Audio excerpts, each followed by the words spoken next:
จ่ายเงินให้ได้บุ้งผู้ใด ผู้ใดเยอะมิวอาหาร เดี๋ยวกองมาครับ ดีเวลา บ่ต้องเข้าไปหามัน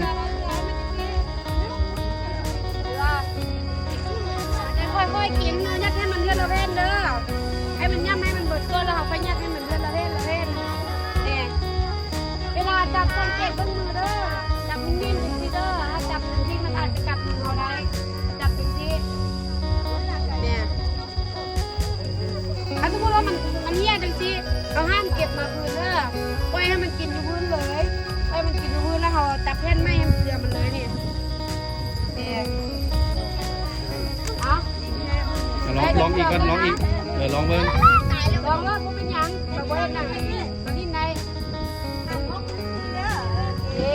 ะ ปลาผูกไม้ลองเบิ่ง ฮะเด็กๆรวมเพิ่มนะผู้ใดใจกล้าลองก้อน